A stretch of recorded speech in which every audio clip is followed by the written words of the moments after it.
Hello everyone, welcome back to your pronoun class.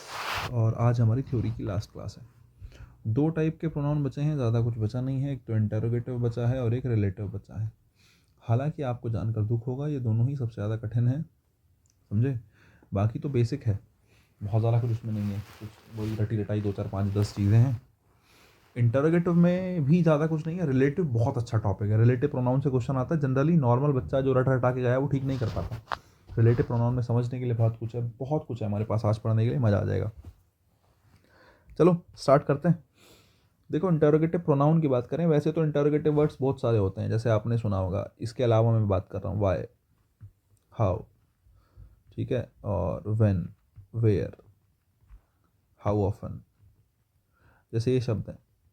तो मैंने जितने 5 के 5 लिखे हैं ना, ये सब के सब एडवर्ब हैं। ये सब के सब क्या है, एडवर्ब है। अगर कोई इंटरोगेटिव वर्ड है तो उसकी भी अपनी कुछ प्रोफाइल होती है। अगर कोई इंटरोगेटिव वर्ड है तो वो भी कुछ ना कुछ है। ऐसा नहीं कि इंटरोगेटिव वर्ड अगर कहीं है तो उसका कि बस उसको इंटरोगेटिव वर्ड ही कहेंगे। इंटरोगेटिव वर्ड है तो उसकी अपनी कुछ प्रोफाइल होगी। जैसे मैंने कहा वाई हो गया, हाउ हो गया, वैन हो गया, वेयर हो गया, हाउ ऑफन हो गया। ये सब के सब क्या बनते हैं, एडवर्ब बनते हैं। ऐसे ही मेरे पास ये 4 है, हु, हुम, व्हाट और विच। ये क्या बनते हैं, ये हमारे पास प्रोनाउन बनते हैं, है ना। ये हमारे पास क्या बनते हैं, प्रोनाउन बनते हैं। अगर मैं इन सभी शब्दों को देखूं तो इनका और इनका, ठीक है, दोनों का मिलाकर काम एक ही है। फिलहाल के लिए अगर मैं कहूँ कि सेंटेंस को क्या बनाना, सेंटेंस को इंटरोगेटिव बनाना, ठीक है साहब। सेंटेंस को क्या बनाते हैं, इंटरोगेटिव बनाते हैं। चाहे हु, हुम, व्हाट, विच हो, या फिर why, how, when, where, often, how often, ये शब्द हो, सबके सबका काम सेंटेंस को इंटरोगेटिव बनाना है।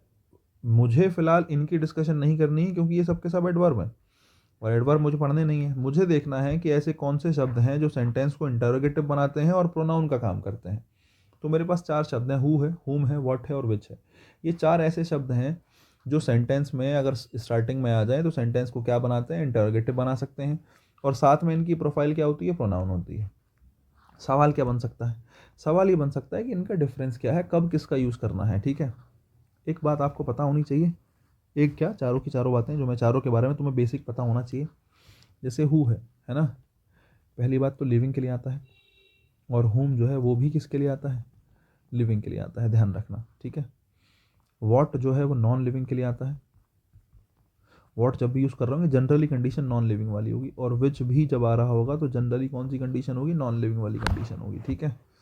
लेकिन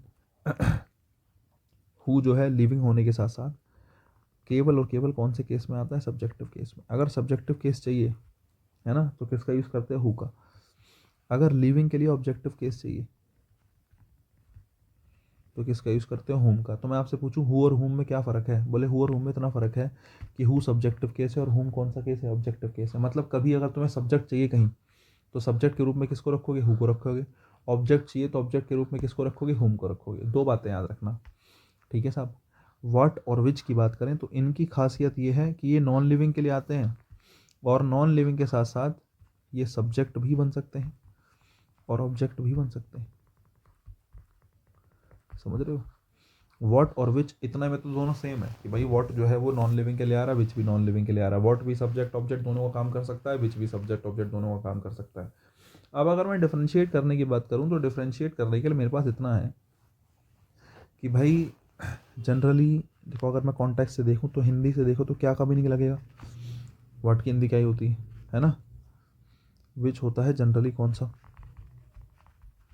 विच क्या होता है, कौन सा। जब मैं कौन सा कह रहा हूँ इसका मतलब तुम कहीं ना कहीं चूज़ करने की बात कर रहे हो, कहीं ना कहीं क्या करने की बात कर रहे हो, चूज़ करने की बात कर रहे हो। अगर तुम्हें कुछ चूज़ करना है, ऐसा तुम्हें कॉन्टेक्स्ट लग रहा है कि तुम्हें चुनना पड़ रहा है कि नहीं, 2 में से कोई एक, 3 में से कोई एक, 4 में से कोई एक, कौन सा है इनमें से कौन सा है, कभी भी तुम्हें लगता है चूज़ करने वाली बात है, निश्चित रूप से क्या आएगा, विच आएगा। और तुम पूछ रहे हो कोई चीज़ क्या वाला कॉन्टेक्स्ट है तो किसका यूज़ करेंगे, व्हाट का। बाकी हु कौन होता है तुम्हें पता ही होगा, ठीक है। और हुम होता है किसको, है ना, किसका है किसको, जो भी आप कहना चाहो, ठीक है साहब।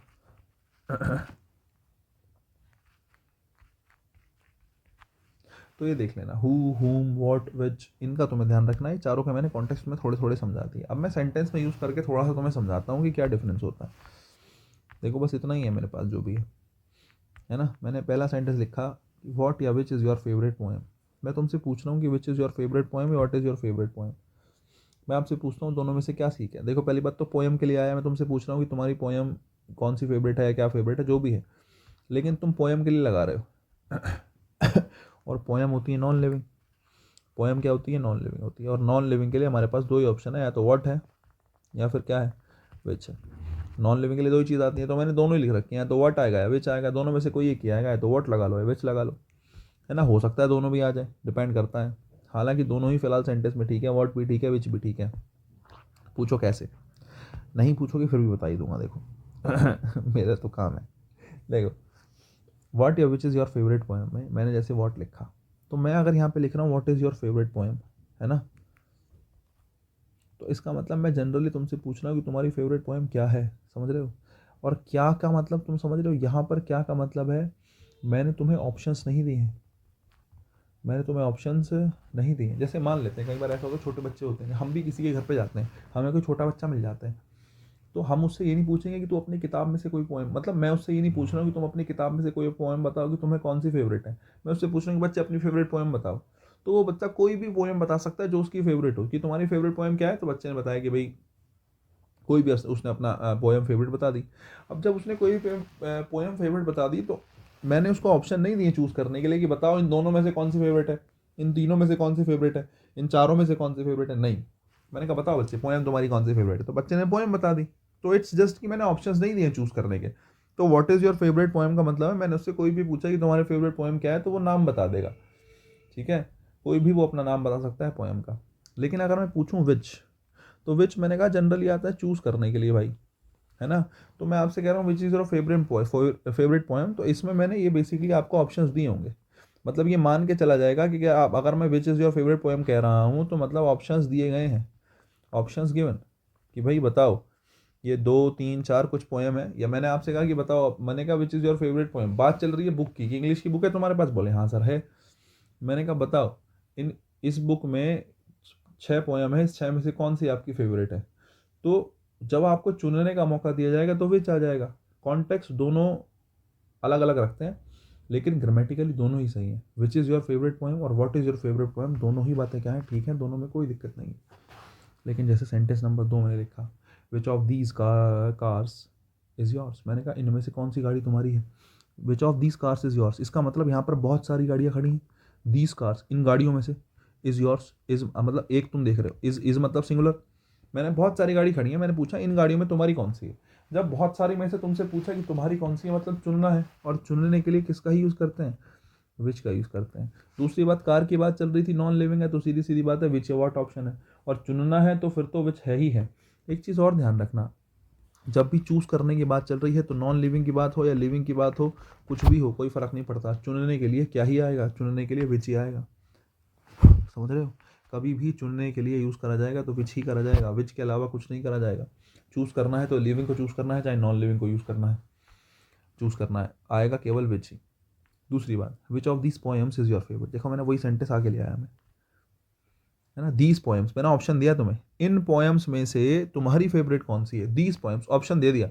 अब जब ऑप्शन दे दिया, तो अब मैं अगर यहाँ पे लिखूँ कि व्हाट या विच में से क्या ठीक होगा, तो व्हाट गलत होगा। अब केवल और केवल क्या ठीक होगा, विच ठीक होगा, क्योंकि मैंने लिख दिया दीज पोएम्स, मैंने तुम्हें ऑप्शन दे दिया कि इन पोएम्स में से, और ऑप्शन दे दिया, तो भाई विच ही ठीक होगा।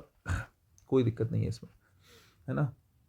Who do you think will win the match, है ना, who do you think will win the match. देखो ऊपर के तीनों क्वेश्चंस जो हैं वो किससे रिलेटेड थे, व्हाट या होम से रिलेटेड थे, ठीक है। अब आगे के क्वेश्चन जो हैं जनरली मुझे लगता है ये वाला जो क्वेश्चन है हमारा लिविंग से रिलेटेड है। जैसे मैं आपसे कह रहा हूँ who do you think will win the match, तुम्हें क्या लगता है कि कौन मैच जीतेगा, है ना, तुम्हें क्या लगता है कि कौन मैच जीतेगा। अब देखो तुम्हें समझना ये पड़ेगा कि सब्जेक्ट की ज़रूरत है या ऑब्जेक्ट की ज़रूरत है। सेंटेंस तो इंटरोगेटिव है, लास्ट में क्वेश्चन मार्क लगा मतलब इंटरोगेटिव सेंटेंस है। और कोई मैच जीतेगा, जो भी मैच जीतेगा वो लिविंग होगा, जो भी मैच जीतेगा वो कौन होगा, लिविंग होगा। अगर लिविंग होगा तो लिविंग के लिए दो ऑप्शन है, या तो हु आएगा या हुम आएगा, या तो हु आएगा या क्या आएगा, हुम आएगा। लिविंग के लिए दो ही तो ऑप्शन होते हैं, या तो हु आता है या हुम आता है। Sorry for the miss interruption भाई, क्लास एक बार ज़रा ब्रेक हो गई थी बीच में, माफ़ी चाहते हैं। हाँ जी, स्टार्ट करते हैं फिर से। तो मैं कह रहा था कि लिविंग है, मैं कह रहा था कि जो मैच जीतेगा वो कौन है, लिविंग है। अगर मैच जीतने वाला लिविंग है, अगर मैच जीतने वाला लिविंग है तो या तो हु आएगा या हुम आएगा।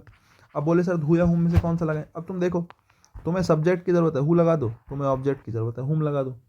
इतना ही तो कर सकते हो यार, सब्जेक्ट चाहिए तो हु लगा दो, ऑब्जेक्ट चाहिए तो हुम लगा दो, बस इतना सा काम है तुम्हारा करने का, और कुछ नहीं है। अगर तुम्हें इतनी बात समझ में आ गई, ठीक है, अगर तुम्हें इतनी बात समझ में आ गई तो ये देखो कि सब्जेक्ट चाहिए या ऑब्जेक्ट चाहिए। देखो विल विन वर्ब हो गई, विन का ऑब्जेक्ट हो गया द मैच। देखो डू यू थिंक पता है काम का है ही नहीं, इसको मैं हटा भी दूँ, ये एक्स्ट्रा वर्ड है कंफ्यूज करने के लिए आया। Who do you think, do you think को हटा दो। क्वेश्चन देखो जेन्युइनली क्या है, क्वेश्चन जेन्युइनली ये है कि who will win the match, कि मैच कौन जीतेगा। डू यू थिंक, तुम क्या सोचते हो, बताओ कौन मैच जीतेगा, बात ये कही जा रही है। लेकिन तुम क्या सोचते हो को एक बार हटा भी दूं, मेन चीज है will win the match. Will win यहाँ पर वर्ब है, और वर्ब को अपना क्या चाहिए, सब्जेक्ट चाहिए। वर्ब के पास अपना सब्जेक्ट है ही नहीं। तुम्हें क्या लगता है, यू सब्जेक्ट है, उसकी वर्ब हो गई थिंक, इनका तो अपनी फैमिली पूरी है ना, ये हेल्पिंग वर्ब होगा, इसको छोड़ो, ये इनकी फैमिली तो पूरी है, ये रहा देखो, इनका तो अपना पूरा परिवार है डू यू थिंक का, समझे। वास्तव में कंफ्यूज करने के लिए आया है। अगर मैं इसको एक मिनट के लिए हटा भी दूं तो देखो, who will win the match में विल विन जो है वर्ब है, और इसको अपना सब्जेक्ट चाहिए, और इसका सब्जेक्ट कौन बनेगा, हु बनेगा, और हु सब्जेक्ट बनता है।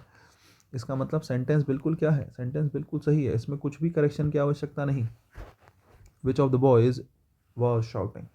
अब देखो मैंने तुमसे कहा था ना, अभी मैं ऊपर बता के आया हूँ कि जो चूज करने का मीनिंग है, तो विच नॉन लिविंग और लिविंग दोनों के लिए विच ठीक है। जैसे मैंने लिखा which of the boys was shouting, कि कौन सा लड़का चिल्ला रहा था, बताओ। माना मैंने तुमसे ये बात की कि which of the boys was shouting, कौन सा लड़का चिल्ला रहा था। अब कोई तो लड़का चिल्ला रहा होगा, है ना। लेकिन तुम्हें बहुत सारे लड़कों में से कोई एक चूज करना है, और चूज करना है तो विच बिल्कुल क्या है, सही है, ध्यान रखना। चूज करने के लिए विच बिल्कुल ठीक है, चाहे वो लिविंग में से चूज करना हो, चाहे नॉन लिविंग में से चूज करना हो। देखो ऊपर नॉन लिविंग में से चूज करना था, देखो नॉन लिविंग में से चूज करना था तो भी विच ठीक है, यहाँ पर लिविंग में से चूज करना है तो भी विच ठीक है। चूज करने के लिए तो कुछ और आ ही नहीं सकता, विच ही आएगा, इतना समझाना चाह रहा हूँ, ठीक है। मैं आपसे पूछ रहा हूँ चिल्ला कौन रहा है, तो who is shouting, is verb है, शाउटिंग मेन वर्ब है, यहाँ पे सब्जेक्ट चाहिए तो आपने हु लिखा। हुम हैव यू बीटन, तुमने किसको मार दिया, तुमने किसको पीट दिया। बीटन वर्ब है, देखो वर्ब से पहले क्या रखा है, सब्जेक्ट रखा है, वर्ब से पहले क्या रखा है, सब्जेक्ट। यू सब्जेक्ट है, बीटन वर्ब है, हैव हेल्पिंग वर्ब है। तो तुम सोचो सब्जेक्ट तुम्हारे पास है, वर्ब तुम्हारे पास है, तुम्हें क्या चाहिए, ऑब्जेक्ट चाहिए। अगर ऑब्जेक्ट चाहिए तो हुम कौन सा ही केस होता है, ऑब्जेक्टिव केस ही तो होता है। सेंटेंस बिल्कुल ठीक है, ठीक है। तो पहला मतलब ऊपर के जितने सेंटेंसेस हैं सारे के सारे ठीक हैं, लिए हुए सारे ही ठीक हैं, समझे। बस तुम्हें समझाने के लिए मैंने थोड़ा एलेबोरेट करें, अच्छे समझाएं। लास्ट का सेंटेंस देखो, मैंने कहा who is your brother, which is your brother, what is your brother. तुम अपने भाई के साथ हो, है ना। तो बहुत एक मतलब माना तुम पार्टी में कहीं घूमने गए हो, बहुत सारे लोग वहाँ पे खड़े हैं, है ना। तो तुम्हारा भाई तुम्हारे दोस्तों के साथ खड़ा है, तुम अपने किसी और दोस्त के साथ खड़े हो। तो मैं मैं तुमसे पूछता हूँ कि तुम्हारा भाई कौन सा है, उसमें आएगा विच इज़ योर ब्रदर, क्योंकि मैं तुमसे चुन के बताने के लिए कह रहा हूँ कि बहुत सारे लोग खड़े हैं, उनमें से तुम्हारा भाई कौन सा है, चुनने के लिए कह रहा हूँ। तो उस कॉन्टेक्स्ट में विच इज़ योर ब्रदर बिल्कुल ठीक है। विच इज़ ब्रदर मतलब तुम्हारा भाई कौन सा है, बहुत सारे लोग हैं, उनमें से चुन के बताओ कि कौन सा है। बोले ये वाला मेरा भाई है जिसने रेड शर्ट पहनी है, ब्लैक शर्ट पहनी है, जो भी है ना। मैं आपसे पूछता हूँ हु इज़ योर ब्रदर, तुम्हारा भाई कौन है, मैं जानता ही नहीं, मैं नाम पूछ रहा हूँ हु इज़ योर ब्रदर, भाई कौन है। बोले भाई मेरा भाई जो है, मेरे भाई का नाम राम है, और ऐसे ऐसे बात है, मेरा भाई ये है ना। आपने बताया हु इज़ योर ब्रदर, तो आपने नाम बता दिया कि भाई मेरा भाई राम है। मैं आपसे पूछता हूँ कि तुम्हारे फादर का नाम क्या है, तुम्हारे father, who is your father, तुम्हारे फादर कौन है, तो आप अपने फादर का नाम बताओगे। तो हु इज़ योर ब्रदर यहाँ पे लिखा, ये भी ठीक है। मैंने आपसे कहा व्हाट इज़ योर ब्रदर, तो व्हाट इज़ योर ब्रदर में प्रोफेशन बताओगे कि my brother is a farmer, या my brother is a government servant, कुछ भी आप कहोगे। तो अगर व्हाट इज़ योर ब्रदर में कह रहा हो, तो व्हाट इज़ योर ब्रदर में आप प्रोफेशन पूछ रहे हो कि तुम्हारा भाई है क्या, क्योंकि वॉट लगा रहे हो ब्रदर के साथ, इसका मतलब नॉन लिविंग आंसर आएगा। व्हाट इज योर ब्रदर का मतलब समझ रहे हो, आंसर कैसा आएगा, नॉन लिविंग आएगा, क्योंकि व्हाट इज योर ब्रदर, तुम्हारा ब्रदर क्या है। तो अब तुम्हारा भाई जो भी होगा, प्रोफेशन वगैरह तुम जानना चाह रहे हो, तो आंसर नॉन लिविंग निकलेगा, व्हाट लगाया है तो बस यही है, व्हाट इज योर ब्रदर मतलब तुम्हारा भाई क्या है। हु इज योर ब्रदर मतलब तुमसे नाम पूछा जा रहा है, इंट्रोडक्शन बताओ उसका कि नाम क्या है। विच इज योर ब्रदर मतलब तुमसे चूज करने के लिए कहा जा रहा है। लेकिन जेन्युइनली पहला दूसरा तीसरा तीनों ही क्या है, ठीक है। मैं तुम्हें ये समझाना चाह रहा हूँ कि सेंटेंस में कॉन्टेक्स्ट के हिसाब से इन शब्दों का प्रयोग किया जाता है। बाकी बेसिक तुम्हें मैंने समझा दिया, लेकिन तुम्हें ये चार बातें याद रखनी है कि हु होम लिविंग के लिए आता है, हु सब्जेक्टिव केस के रूप में आएगा, हुम ऑब्जेक्टिव केस के रूप में आएगा। व्हाट विच दोनों नॉन लिविंग के लिए आता है, दोनों ही सब्जेक्टिव ऑब्जेक्टिव केस बन सकते हैं दोनों के। फ़र्क इतना है, अगर क्या वाला मीनिंग है तो व्हाट का यूज़ करोगे, और कौन सा वाला मीनिंग है या फिर चूज़ करने वाला मीनिंग है तो किसका यूज़ करोगे, विच का यूज़ करोगे। बस दोनों में इतना ही फ़र्क है, बहुत ज़्यादा कोई अंतर नहीं है। इंटरोगेटिव प्रोनाउन में मुझे लगता है बेसिक तो इतना ही है, इतनी ही बातें तुमसे पेपर में पूछी जाती हैं, इससे ज़्यादा पूछा जाता नहीं। तो इंटरोगेटिव तो इतना रहा। इसके बाद बात करते हैं last but not the least, relative pronoun. ठीक है, बहुत इंपॉर्टेंट है, बहुत बहुत ज़्यादा इंपॉर्टेंट है भाई, मजा आ जाएगा तुम्हें पढ़ के रिलेटिव प्रोनाउन। ठीक है, बहुत सारी बातें मैं तुम्हारे लिए लेके आया हूँ रिलेटिव प्रोनाउन में। चलो अभी शुरू करते हैं। देखो जैसे नाम से ही समझ में आ रहा है, रिलेटिव प्रोनाउन। रिलेटिव प्रोनाउन में रिलेटिव जो शब्द है वो रिलेट करने से ही बना है। समझ रहे हो किससे बना है, रिलेट करने से ही बना है। रिलेटिव प्रोनाउन का काम होता है अपने से पहले आए नाउन या प्रोनाउन को अपने बाद में आए नाउन या प्रोनाउन के साथ क्या कराना, रिलेट कराना, है ना। अपने से पहले आए नाउन या प्रोनाउन को अपने बाद में आए नाउन या प्रोनाउन के साथ रिलेट कराने का काम किसका है, रिलेटिव प्रोनाउन का है। इसका नाम इसलिए रिलेटिव प्रोनाउन पड़ा, रिलेटिव प्रोनाउन मतलब ये रिलेट करवाएगा पहले वाले नाउन को और बाद वाले नाउन को। ठीक है, अब तुम कहोगे सर ये तो ऐसे बात समझ में आई नहीं, आएगी भी नहीं ऐसे यार, थोड़ा ऐसे थ्योरी से ऐसे समझ में नहीं आएगा, सेंटेंस में मैं आपको दूंगा तो आपको समझ में आएगा रिलेटिव प्रोनाउन क्या होता है। एक बात, अगर मैं शुरू के चार देखूं, अगर मैं शुरू के क्या देखूं, चार देखूं, तो शुरू के चार को देखने के बाद तुम्हें समझ में आ रहा होगा, जरा देखना भी ऊपर पढ़ के आए हो, हु हुम विच और वॉट, ध्यान से देखो, हु हुम विच और वॉट अभी पढ़ के आए हो चारों, लेकिन चारों के चारों को तुमने 2 मिनट पहले इंटरोगेटिव प्रोनाउन पढ़ा। बच्चे इंटरोगेटिव प्रोनाउन तब पढ़ा जब ये सेंटेंस के कहाँ आए थे, स्टार्टिंग में आए थे, तो ये कैसे थे, तो ये इंटरोगेटिव प्रोनाउन थे, और इन्होंने सेंटेंस को कैसा बनाया था, इंटरोगेटिव बनाया था। अगर ये सब सेंटेंस के कहाँ आए, मिडल में आ जाए, सेंटेंस के कहाँ आ जाए, मिडल में आ जाए। ठीक है, और एक बात, मिडल में चलो वैसे प्लेसमेंट तो कुछ भी हो सकती है, मिडल के अलावा स्टार्ट में भी कई बार आ जाते हैं, लेकिन एक बात ध्यान रखना, और ये सेंटेंस को इंटरोगेटिव इंटरोगेटिव नहीं बनाएंगे, समझे। ये सेंटेंस को क्या नहीं बनाएंगे, इंटरोगेटिव नहीं बनाएंगे, ध्यान रखना। जब जब ये बीच में आता है सेंटेंस को इंटरोगेटिव नहीं बनाता है। आप ये देखो ना, सेंटेंस के लास्ट में क्वेश्चन मार्क लगा होगा, क्वेश्चन मार्क लगा है मतलब हु हुम वॉच विच और वॉट जो है वो क्या है, इंटरोगेटिव प्रोनाउन के रूप में काम कर रहा है। लेकिन अगर क्वेश्चन मार्क नहीं लगा है, इसका मतलब वो इंटरोगेटिव प्रोनाउन नहीं है, वो कैसा प्रोनाउन है, रिलेटिव प्रोनाउन है। ठीक है, नहीं कैसा प्रोनाउन है, रिलेटिव प्रोनाउन है। ध्यान रखने की बात है।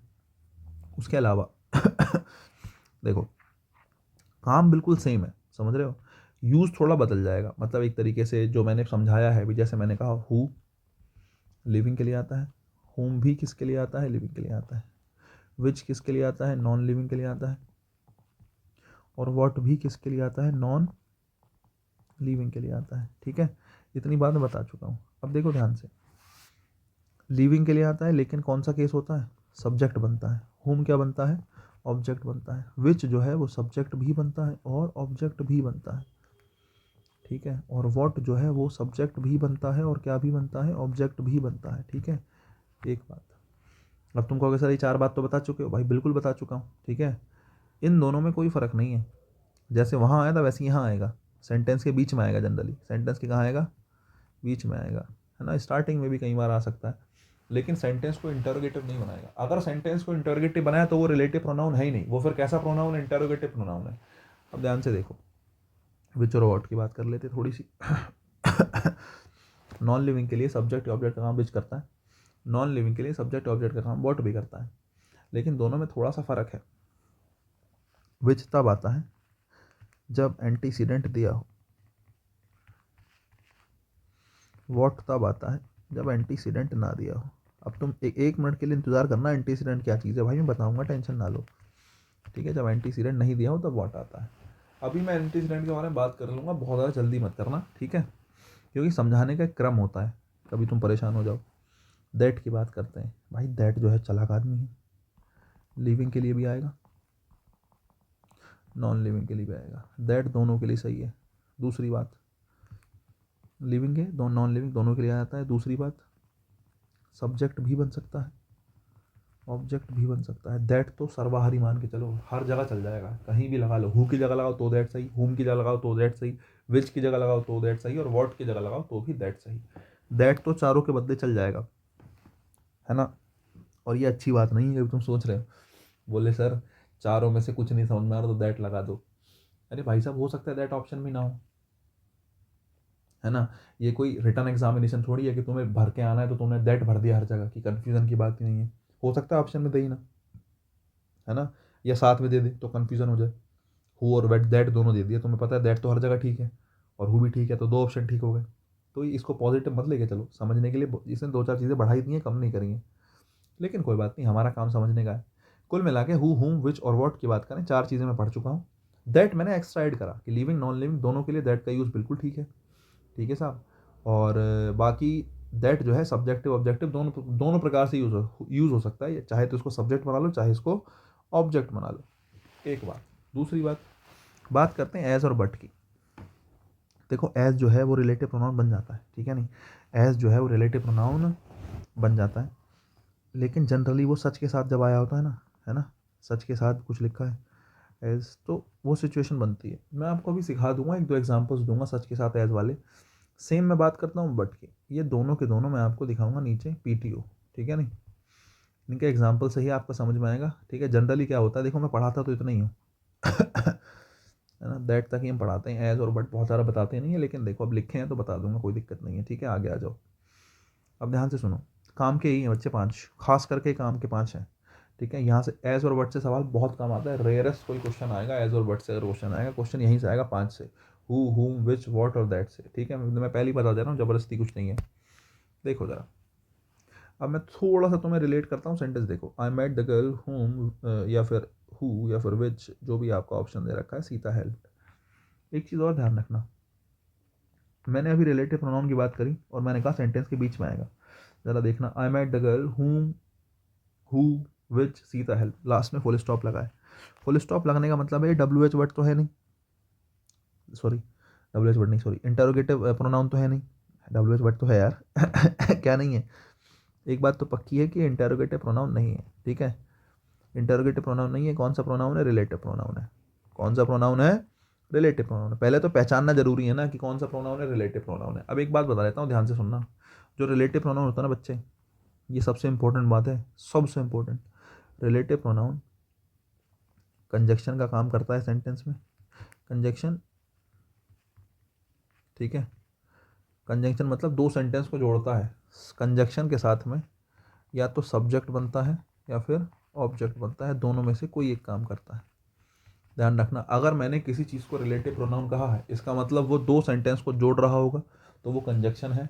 और कंजक्शन के साथ साथ दो चीज़ें और, एक कोई एक चीज़ और कर रहा होगा, या तो वो किसी का सब्जेक्ट बना होगा सेंटेंस का, या किसी चीज़ का क्या बना होगा, ऑब्जेक्ट बना होगा, लेकिन बना जरूर होगा, ध्यान रखना, लेकिन बना जरूर होगा, ध्यान रखना, दोनों चीज़ें बनता है वो, कंजक्शन के साथ साथ सब्जेक्ट या ऑब्जेक्ट अब जैसे एक सेंटेंस है आई मेट द गर्ल, एक सेंटेंस है आई मेट द गर्ल, एक सेंटेंस है सीता हेल्प्ड, दो सेंटेंस है।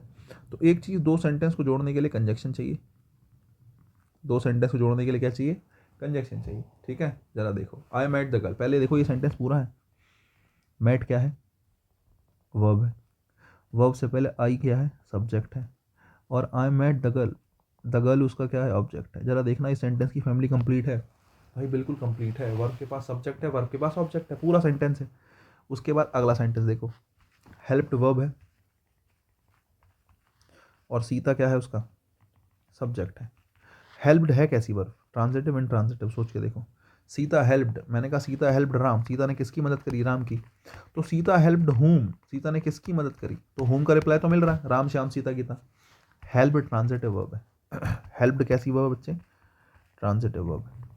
तो ध्यान से देखो, पहला वाला सेंटेंस तो कंप्लीट है, उसमें सब्जेक्ट भी है ऑब्जेक्ट भी है, लेकिन ध्यान से देखो सीता हेल्प्ड में जो हेल्प्ड वर्ब है उसके पास अपना सब्जेक्ट तो है, लेकिन उसके पास अपना ऑब्जेक्ट नहीं है, उसके पास अपना ऑब्जेक्ट नहीं है। तो मुझे सोच समझ के बताओ, सेंटेंस के बीच में जो भी हम शब्द रखेंगे, मुझे केवल कंजक्शन की ज़रूरत है या कंजक्शन के साथ साथ एक ऑब्जेक्ट भी चाहिए, सोच के देखो। एक तो कंजक्शन का, मैं दो सेंटेंस को जोड़ रहे हो तो कंजक्शन चाहिए। दूसरी बात, आपकी जो वर्ब लिखी है हेल्प्ड, उसके पास सब्जेक्ट तो है, लेकिन वर्ब के पास अपना क्या नहीं है, वर्ब के पास अपना ऑब्जेक्ट नहीं है। अगर ऑब्जेक्ट नहीं है तो मुझे सेंटेंस में दो चीज़ों की ज़रूरत है, conjunction plus object, conjunction plus object. और मैं अभी बता के आया हूँ कि रिलेटिव प्रोनाउन का काम होता है कंजक्शन बनना या और साथ में सब्जेक्ट या ऑब्जेक्ट बनना। कंजक्शन तो बनता ही बनता है और साथ में या तो सब्जेक्ट बनता है या ऑब्जेक्ट बनता है, दोनों में से कुछ एक बनता है। अब जरा देख लो तुम्हें एक बात पता चल गई कि तुम्हें यहाँ पे जो भी रिलेटिव प्रोनाउन चाहिए वो कंजक्शन होना चाहिए और साथ में ऑब्जेक्ट होना चाहिए। कंजक्शन तो होते हैं सारे रिलेटिव प्रोनाउन, जितने भी रिलेटिव प्रोनाउन आप मान के चल रहे हो ऊपर जो मैंने लिखे हैं कंजक्शन का काम तो करेंगे करेंगे। तो साहब कंजक्शन की तो टेंशन खत्म हो गई। लेकिन मुझे एक बात समझ में आई कि मुझे सब्जेक्ट नहीं क्या चाहिए, मुझे ऑब्जेक्ट चाहिए। सब्जेक्ट नहीं, मुझे क्या चाहिए, ऑब्जेक्ट चाहिए। अगर तुम समझदार हो कि तुम्हें ऑब्जेक्ट चाहिए तो यहाँ पर हु का कोई काम नहीं है, क्योंकि तुम्हें मैं अभी बता के आया हूँ कि हु कौन सा केस होता है। हु केवल कौन सा केस होता है, सब्जेक्टिव केस होता है। हु केवल कौन सा केस होता है, सब्जेक्टिव केस होता है। एक बात। दूसरी बात और बता देता हूँ, हमेशा रिलेटिव प्रोनाउन एंटीसीडेंट के हिसाब से आता है। हमेशा रिलेटिव प्रोनाउन किसके हिसाब से आता है, एंटीसीडेंट के हिसाब से आता है। एंटीसीडेंट का मतलब होता है जो रिलेटिव प्रोनाउन है उससे पहले रखा हुआ शब्द, जिसका रिलेटिव प्रोनाउन पीछा कर रहा होता है। जैसे हु, हुम या विच जो भी शब्द है, इससे जस्ट पहले रखा नाउन या प्रोनाउन एंटीसीडेंट है। ये जो द गर्ल शब्द है ना यहाँ पे, ये जो द गर्ल शब्द है, ये द गर्ल शब्द यहाँ पर जो है ये एंटीसीडेंट है। द गर्ल शब्द क्या है, एंटीसीडेंट है। ठीक है, एंटीसीडेंट वो शब्द होता है जो रिलेटिव प्रोनाउन से जस्ट पहले रखा होता है, उसके हिसाब से ही रिलेटिव प्रोनाउन का प्रयोग करते हैं। जैसे आपने देखा द गर्ल यहाँ पे लिखा है, जैसे आपने देखा द गर्ल यहाँ पे लिखा है, तो तुम्हें पता होना चाहिए गर्ल कैसा है, गर्ल लिविंग है। गर्ल कैसी है, गर्ल लिविंग है, नॉन लिविंग नहीं है, लिविंग है। और आपको अगर ये समझ में आया कि गर्ल लिविंग है, तो लिविंग के लिए विच का यूज़ नहीं होता। लिविंग के लिए किसका यूज़ होता है, होम का। लिविंग के लिए किसका यूज़ होता है, होम का। और जैसे आपने होम चुना, मैं अभी बता के आया हूँ कि होम जो है वो कौन सा केस होता है, ऑब्जेक्टिव केस होता है। और होम साथ में क्या होता है, रिलेटिव प्रोनाउन होता है। अगर कोई चीज़ रिलेटिव प्रोनाउन है तो कंजक्शन तो है ही, साथ में सब्जेक्ट या ऑब्जेक्ट है। आपको पता है होम ऑब्जेक्ट होता है, जरा देखो मैच कर गया। आपने होम लगाया, home relative pronoun, relative pronoun मतलब कंजक्शन प्लस सब्जेक्ट या ऑब्जेक्ट। और होम कौन सा केस ही होता है, ऑब्जेक्टिव केस ही होता है। इस बात का मतलब है इस हेल्प्ड वर्ब का ऑब्जेक्ट कौन बनेगा, होम बनेगा। इस हेल्प्ड वर्ब का ऑब्जेक्ट कौन बनेगा, होम बनेगा। देखो पता है क्या, रिलेटिव प्रोनाउन लगाने की ज़रूरत जो है इसलिए पड़ती है क्योंकि इस द गर्ल को दो जगह नहीं लिख सकते। सेंटेंस क्या है, सेंटेंस यही है ना, आई मेट द गर्ल। एक तो है आई मेट द गर्ल और एक सेंटेंस है Sita help the girl. Sita help the girl, तो जेन्युइनली सीता ने उसी लड़की की सहायता करी है जिससे मैं मिला था। जिस लड़की से मैं मिला था उसी की सहायता किसने करी है, सीता ने करी है। लेकिन यहाँ पर भी द गर्ल, यहाँ पर भी द गर्ल, जब दोनों जगह द गर्ल सेम है तो इन द गर्ल को रिलेट कर लो किसी तरीके से। इस द गर्ल को इस सीता से रिलेट करना है ना, सीता ने किसकी मदद करी है, लड़की की। इस गर्ल को सीता से रिलेट करना है। मैंने आपको बताया था एक नाउन या प्रोनाउन को दूसरे नाउन या प्रोनाउन से रिलेट करने के लिए ही किसका यूज़ करते हैं, रिलेटिव प्रोनाउन का। किसका यूज़ करते हैं, रिलेटिव प्रोनाउन का। तो मैंने यहाँ से द गर्ल हटाया और मैंने बीच में एक रिलेटिव प्रोनाउन रख दिया। मैंने बीच में एक रिलेटिव प्रोनाउन रख दिया। क्या रिलेटिव प्रोनाउन रखा, रिलेटिव प्रोनाउन रखा जाएगा गर्ल के हिसाब से। गर्ल कैसी है साहब, लिविंग है। बोले साहब लिविंग के लिए दो ऑप्शन ठीक हो सकते हैं, या तो हु या फिर हूम। बोले सर हु या हूम में से क्या रख दूँ, रिलेट करने के लिए आपस में इन दोनों को रिलेट कराना है, गर्ल और सीता को। तो बोले सर वर्ब, वर्ब से पहले सब्जेक्टिव केस, सीता सब्जेक्ट है ही, सीता सब्जेक्ट है ही, तो सीता को क्या चाहिए, वर्ब को क्या चाहिए, वर्ब को यहाँ ऑब्जेक्ट चाहिए। तो आपको पता है हु सब्जेक्टिव केस होता है, हु गलत, क्या सही हो गया, होम सही हो गया। यही कारण है कि बीच में किसका यूज़ किया गया, रिलेटिव प्रोनाउन का। क्यों रिलेटिव प्रोनाउन का यूज़ किया गया, द गर्ल को किससे रिलेट करना था, सीता से। रिलेटिव प्रोनाउन अपने से पहले रखे नाउन को, अपने बाद में रखे नाउन या प्रोनाउन के साथ क्या कर देता है, रिलेट कर देता है। इतना काम वो करता है। या अपने से पहले वाले सेंटेंस को अपने बाद वाले सेंटेंस के साथ रिलेट कर देता है। ये बात भी कहना में कोई दिक्कत नहीं है, बात ये भी ठीक है, दोनों सेम बातें हैं। अपने से पहले रखे सेंटेंस को अपने बाद में रखे सेंटेंस के साथ रिलेट कर देता है। ये काम रिलेटिव प्रोनाउन का है। मुझे लगता है पहला सेंटेंस आपको बखूबी समझ में आया होगा कि आंसर हमारा होम आएगा। ठीक है, आंसर हमारा क्या आएगा, होम आएगा। एंटीसीडेंट अब आपको समझ में आ गया होगा। ठीक है, एंटीसीडेंट आपको समझ में आ गया होगा क्या एंटीसीडेंट है। विच और वॉट में क्या ही फर्क होता है, अगर एंटीसीडेंट दिया गया हो तो विच आएगा, एंटीसीडेंट नहीं दिया गया है तो वॉट आएगा। फिलहाल सेंटेंस नंबर 2 देखो, I met the girl who whom which helped Sita. अब देखो एक सेंटेंस है I met the girl, sorry for the colour, I met the girl एक सेंटेंस है और एक सेंटेंस है हेल्प्ड सीता, हेल्प करी सीता की। दो सेंटेंस को जोड़ने के लिए कंजक्शन चाहिए प्लस सब्जेक्ट या ऑब्जेक्ट चाहिए और ये मिलकर क्या बनाते हैं, रिलेटिव प्रोनाउन बनाते हैं। अब जरा एंटीसीडेंट की तरफ नजर डालो, रिलेटिव प्रोनाउन से पहले रखा शब्द एंटीसीडेंट होता है। मैं एंटीसीडेंट को ए लिख के गोला बना देता हूँ, याद रखना ये एंटीसीडेंट है। आपको पता है एंटीसीडेंट जो है वो लिविंग है। एंटीसीडेंट कैसा है, लिविंग है। अगर एंटीसीडेंट लिविंग है तो एक ऑप्शन तो सबसे पहले कट जाता है विच, क्योंकि विच आता है नॉन लिविंग के साथ, बचा हु या हूम। अब दो सेंटेंस को जोड़ने के लिए कंजक्शन आएगा भाई, रिलेटिव प्रोनाउन कंजक्शन तो बनता ही है। अब आप देखो आपको सब्जेक्ट की जरूरत है ऑब्जेक्ट की। देखो हेल्प्ड वर्ब है और वर्ब के बाद सीता रखा है, सीता कौन सा केस बनेगा, सीता बनेगा ऑब्जेक्टिव केस। वर्ब के बाद सीता है, सीता बनेगा ऑब्जेक्टिव केस। वर्ब से पहले कौन सा केस चाहिए, वर्ब से पहले सब्जेक्टिव केस चाहिए। अगर वर्ब से पहले सब्जेक्टिव केस चाहिए तो आपका आंसर हुम भी गलत है, क्योंकि सब्जेक्टिव केस कौन होता है, केवल सब्जेक्टिव केस केवल हु होता है, तो आपका आंसर हु बनेगा। तो I met the girl who helped Sita, मैं उस लड़की से मिला जिसने सीता की मदद की थी। इस सेंटेंस का अर्थ है आई मेट द गर्ल, मैं उस लड़की से मिला जिसने मदद करी थी सीता की। ऊपर वाले सेंटेंस का मतलब है मैं उस लड़की से मिला जिसकी सीता ने मदद करी थी, जिसकी सीता ने मदद करी थी। ऊपर वाले सेंटेंस का कॉन्टेक्स्ट अलग है। ऊपर वाले सेंटेंस में सीता ने मदद करी है उस लड़की की, दूसरे वाले सेंटेंस में या नीचे वाले सेंटेंस में उस लड़की ने मदद करी है सीता की, ये कहा जा रहा है। कुल मिला के ऊपर वाले में हुम सही है, नीचे वाले में हु सही है। रीजन मैंने आपको दे दिया, क्योंकि एंटीसीडेंट कैसा है, लिविंग है, और लिविंग एंटीसीडेंट की वजह से या तो हु आएगा या हुम आएगा। बाकी हु या हुम में कौन चाहिए, सब्जेक्ट चाहिए तो हु लगा दिया, ऑब्जेक्ट चाहिए तो हुम लगा दिया। आई थिंक आपको दोनों सेंटेंसेस बेहतर से समझ में आए होंगे। तीसरे सेंटेंस पे आ जाते हैं। This is the shirt who whom या which is loved by Sita, कि ये वही शब्द है, ये वही शर्ट है जिसको पसंद किया गया है, किसके द्वारा, सीता के द्वारा। अब की बार देखो ये रिलेटिव प्रोनाउन है, और रिलेटिव प्रोनाउन से पहले जो भी रखा होता है वो एंटीसीडेंट होता है, और एंटीसीडेंट अब की बार लिविंग नहीं नॉन लिविंग है। एंटीसीडेंट अब की बार लिविंग नहीं कौन है, नॉन लिविंग है। अगर एंटीसीडेंट दे रखा है और वो नॉन लिविंग है तो नॉन लिविंग के लिए ना तो हु आता ना हुम आता, नॉन लिविंग के लिए ना तो हु आता ना हुम आता, हु भी नहीं आएगा हुम भी नहीं आएगा, क्योंकि दोनों लिविंग के लिए आते हैं, ठीक है, नॉन लिविंग के लिए नहीं आते हैं। अब बचा विच और बचा वॉट। मैंने आपको दोनों में क्या फ़र्क बताया, मैंने आपसे कहा अगर एंटीसीडेंट दे रखा है, अगर एंटीसीडेंट दे रखा है साफ साफ कि वो नॉन लिविंग है, उसने मेंशन कर रखा है एंटीसीडेंट दे रखा है और वो नॉन लिविंग है, तो फिर सोचने की ज़रूरत नहीं है, निश्चित रूप से आंख बंद करके विच आंसर होगा। वॉट कब होगा, वॉट तो तब होगा जब एंटीसीडेंट दिया ही ना गया हो। अब आप कहोगे सर ये वाली बात बताओ, अभी धीरे धीरे चलेंगे बताऊंगा। लेकिन एक बात देखो, तीसरे सेंटेंस को देख के तुम्हें एक बात समझ में आई होगी, द शर्ट क्या है, रिलेटिव प्रोनाउन से पहले लिखा है the shirt. The shirt noun या प्रोनाउन है, रिलेटिव प्रोनाउन से पहले रखा नाउन या प्रोनाउन एंटीसीडेंट ही कहलाता है। रिलेटिव प्रोनाउन से जस्ट पहले रखा नाउन या प्रोनाउन एंटीसीडेंट कहलाता है। अब रिलेटिव प्रोनाउन से जस्ट पहले द शर्ट रखा है, जैसे ऊपर के तीन सेंटेंस, ऊपर के दो सेंटेंस में गर्ल लिखा था, गर्ल नाउन या प्रोनाउन था, लिविंग था, इसलिए मैंने आंसर या तो हु बनाया या हुम बनाया।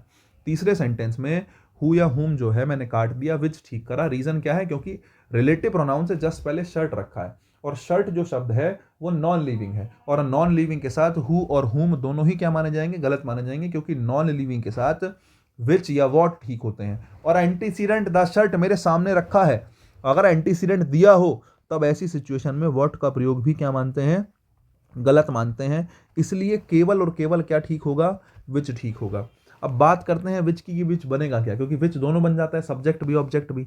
तो देखो इज लव्ड वर्ब है और वर्ब से पहले सब्जेक्ट नहीं है, इसका मतलब विच यहाँ पर क्या बनेगा, विच यहाँ पर सब्जेक्ट बनेगा और साथ में कंजक्शन बनेगा। कंजक्शन तो बनते ही है रिलेटिव प्रोनाउन, सोचने की बात ही नहीं है। मुझे लगता है तीसरा सेंटेंस भी आपको क्लियर हुआ होगा। चौथा सेंटेंस एक बार देख लो, मैं आपको बता देता हूँ। नंबर 4 देखो, नंबर 4 ये आपसे कह रहा है कि can you give the pen who whom which you bought yesterday. Can you give the pen question mark, क्योंकि यहाँ देखो इंटरोगेटिव यहाँ से बना है, डब्ल्यू एच वर्ड से नहीं बना, यू से पहले हेल्पिंग वर्ब, यू से पहले सब्जेक्ट से पहले हेल्पिंग वर्ब, मतलब सेंटेंस इंटरोगेटिव, ठीक है। Can you give the pen who या हुम यू बॉट यस्टरडे, क्या तुम पेन उसको दे सकते हो जिससे तुमने कल लिया था। अब देखो बात यह है कि पेन लिखा है यहाँ पे, है ना, रिलेटिव प्रोनाउन से जस्ट पहले पेन शब्द लिखा है। आपको पता है रिलेटिव प्रोनाउन से पहले आया नाउन या प्रोनाउन एंटीसीडेंट होता है, और एंटीसीडेंट दिया है और साथ में नॉन लिविंग दिया है। पहली बात तो नॉन लिविंग है तो हु या हुम तो आएगा नहीं, दूसरी बात एंटीसीडेंट दिया है तो वॉट भी नहीं आएगा। आंसर क्या ही बनेगा, विच बनेगा। Can you give the pen which you bought yesterday, ठीक है। क्या तुम मुझे वो पेन दे सकते हो जो तुम कल लाए थे, है ना, जो तुम हालांकि ब्रिंग से लाए, जो तुम कल लाए थे, है ना, ठीक है। We know the man who या हुम यू मेट देयर, हम उस आदमी को जानते हैं जिससे तुम वहाँ मिले थे। अब ध्यान से देखना, वी नो द मैन, आपको पता है हु या हुम में से चुनना है। द मैन लिखा है द मैन पहली बात तो रिलेटिव प्रोनाउन से जस्ट पहले रखा नाउन या प्रोनाउन एंटीसीडेंट होता है, और आपको पता है एंटीसीडेंट लिविंग है ना, एंटीसीडेंट क्या है, लिविंग है। अब आपको पता है लिविंग के लिए तो हु आता है हुम आता है, वही ऑप्शन में दे रखा है। अब तुम्हें चुनना पड़ेगा कि सब्जेक्ट चाहिए या ऑब्जेक्ट चाहिए। देखो वी नो द मैन, हम उस आदमी को जानते हैं जिसने तुम्हारी मदद करी। अब अगला सेंटेंस देखो, अगले सेंटेंस में तुमने मैट देखा कि मैट वर्ब है, मैट क्या है, वर्ब है, और इस मैट वर्ब से पहले यू क्या है, सब्जेक्ट है। वर्ब के पास सब्जेक्ट भी रखा है। देयर तो एडवर्ब होता है बच्चे, देयर को ऑब्जेक्ट मत मान लेना, देयर होता है एडवर्ब ऑफ प्लेस, देयर होता है एडवर्ब ऑफ प्लेस। आपकी वर्ब के पास क्या नहीं है फिलहाल, आपकी वर्ब के पास ऑब्जेक्ट नहीं है, मतलब तुम्हें यहाँ पर कौन सा केस चाहिए, ऑब्जेक्टिव केस चाहिए। कौन सा केस चाहिए, ऑब्जेक्टिव केस। इतनी बात समझ में आ गई। तो हु गलत है, हुम सही है। We know the man whom you met there, we know the man whom you met there, answer में हुम लगाओ, बेहतर होगा। He is the teacher who या whom they say can solve question, solve the question, कि ये वही teacher है जो वो कहते हैं कि वो क्वेश्चन सॉल्व कर सकता है। देखो ये थोड़ा कंफ्यूज करने वाला क्वेश्चन है। ही इज़ द टीचर हु या हुम दे से। अब देखो कई बार ऐसे फ्रेजेज आ जाते हैं, दे से, है ना, वी से, दे सेड, ये कई बार कंफ्यूज करने के लिए ऐसे फ्रेजेज आ जाते हैं। जेन्युइनली इनका कोई काम नहीं है, पता है, ये तुम्हें कंफ्यूज करने के लिए आए हैं। 1 मिनट के लिए इसको हटा के देखो, तुम पता क्या करोगे, ये क्यों दिए गए हैं, तुम ये सोचोगे ये इसलिए दिए गए हैं, तुम ये सोचोगे कि यहाँ पे दे लिखा है सब्जेक्ट, से लिखा है वर्ब, आपको लगेगा कि यार सब्जेक्ट भी है वर्ब भी है, सब्जेक्ट वर्ब वो दोनों दे रखी है, क्या नहीं है, ऑब्जेक्ट नहीं है। इसका मतलब यहाँ पर कौन सा केस चाहिए, ऑब्जेक्टिव केस। तुम होम लगा के घर आ जाओगे, जैसे तुमने होम लगा के घर आए, तुम्हें घर आके पता चलेगा 1 नंबर तो गया, 1/4 भी गया। बच्चे आंसर हु बनेगा, हुम नहीं बनेगा। रीज़न क्या है, पहली बात तो टीचर लिखा है तो टीचर लिविंग है, और अगर एंटीसीडेंट ही लिविंग है तो तुम्हें पता है तो हु या हुम आएगा। हु या हुम ही ऑप्शन में जो रखा है, बड़ी अच्छी बात है साहब। अब मैं आपसे ये कहना चाह रहा हूँ, अगर मैं इस दे से को 1 मिनट के लिए हटा दूँ, अगर मैं इस दे से को 1 मिनट के लिए यहाँ से हटा दूँ, ये कंफ्यूज कर रहा है और कुछ नहीं। Can solve the question, can helping verb है, सॉल्व मेन वर्ब है, और सॉल्व का ऑब्जेक्ट हो गया द क्वेश्चन। जरा देखना, ये जो सॉल्व हेल्पिंग वर्ब है और कैन यहाँ पे सॉल्व जो मेन वर्ब है, कैन हेल्पिंग वर्ब है, इसके पास अपना सब्जेक्ट है, ऑब्जेक्ट तो है। इसका सब्जेक्ट कहाँ है, जरा देखना, क्या इसके पास सब्जेक्ट है, इसके पास सब्जेक्ट है ही नहीं। Can solve the question, solve के पास ऑब्जेक्ट तो है, सॉल्व के पास सब्जेक्ट कहाँ है बताओ देख के। वर्ब से पहले कहाँ सब्जेक्ट रखा है, कोई नाउन या प्रोनाउन है वर्ब से पहले। तुम कहोगे सर दे है, अरे दे तो से के साथ है, दे किसके साथ है, दे तो से के साथ है, तो इसको तो छोड़ दो, तुम्हें सब्जेक्ट चाहिए बच्चे, और सब्जेक्ट चाहिए तो हुम नहीं।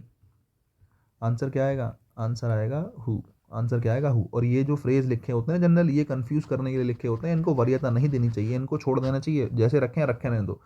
एग्जैक्ट सेंटेंस ये था, he is the teacher who या हुम can solve the question. Actually they से की जगह यहाँ पे है ना, दे से वो ये कहते हैं कि he is the teacher who can solve the question. Exactly they से की जगह यहाँ पे थी, लेकिन उसने हु या हुम के बाद ही लिखा, जिससे तुम कंफ्यूज हो जाओ, लेकिन वो कंफ्यूज होना नहीं है, इसलिए तुम्हें सेंटेंस दिया गया है। ठीक है, जगह बदलनी नहीं है तुम्हें, कभी तुम सोचो तुम्हें जगह बदलने की जरूरत नहीं है, तुम्हें बस ये देखना है कि कंफ्यूज करने के लिए दिया ना गया हो।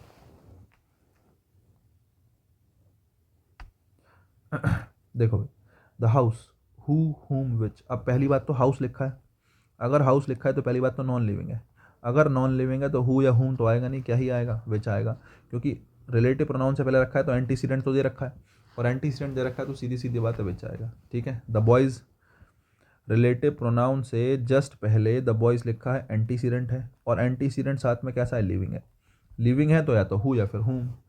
द बॉयज़ हु या हुम यू हैव सेलेक्टेड। देखो भाई, अगर इस यू हैव सेलेक्टेड को 1 मिनट होल्ड पर रखूँ, ज़रा देखना, are very talented, the boys are very talented, है ना, the boys are very talented. अब जरा इस सेंटेंस को देखो, the boys are very talented, बाकी सबको छोड़ दो, बीच वाले को ज़रा देखो, the boys are very talented. देखो the boys are very talented अपने आप में एक सेंटेंस है, the boys are very talented ये अपने आप में कंप्लीट सेंटेंस है अलग, लेकिन यू हैव सेलेक्टेड, है ना, you have selected the boys, you have selected the boys, जिन लड़कों को तुमने सेलेक्ट करा है दे आर वेरी टैलेंटेड, वो लड़के बहुत टैलेंटेड हैं। तो वास्तव में हैव सेलेक्टेड आपकी वर्ब है और यू आपका सब्जेक्ट है, और आपको इस हैव सेलेक्टेड के लिए क्या चाहिए, ऑब्जेक्ट चाहिए। हैव सेलेक्टेड के लिए क्या चाहिए, ऑब्जेक्ट चाहिए, और अगर हैव सेलेक्टेड के लिए ऑब्जेक्ट चाहिए तो हु नहीं, क्या आएगा, हुम आएगा। The boys whom you have selected are very talented. Whom क्यों आया, क्योंकि हुम क्या बनेगा, इस सेलेक्टेड का क्या बनेगा, ऑब्जेक्ट बनेगा, इस सेलेक्टेड का क्या बनेगा, ऑब्जेक्ट बनेगा, और दो सेंटेंस को जोड़ने के लिए क्या बनेगा, कंजक्शन बनेगा, साथ में ऑब्जेक्ट तो बनेगा ही। ठीक है साहब, इसी कारण से हु गलत है और हुम क्या है, बिल्कुल सही है। मुझे लगता है बात आप समझ पाए होंगे। नेक्स्ट देखो, the teacher punish the boys whom he had seen them there. बहुत बढ़िया. The teacher punish the boys whom he had seen them there.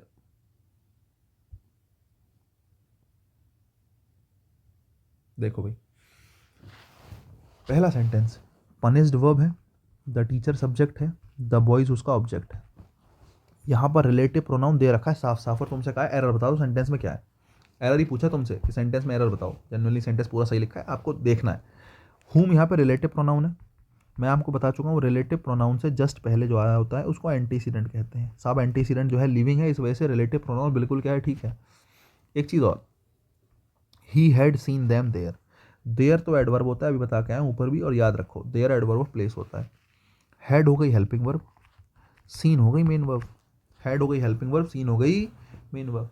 समस्या ये आ रही है कि हेड से पहले ये सब्जेक्ट हो गया ही क्या हो गया, सब्जेक्ट हो गया. मेन वर्ब हो गई ये वर्ब, मेन वर्ब के बाद दैम लिखा है, दैम हो गया object.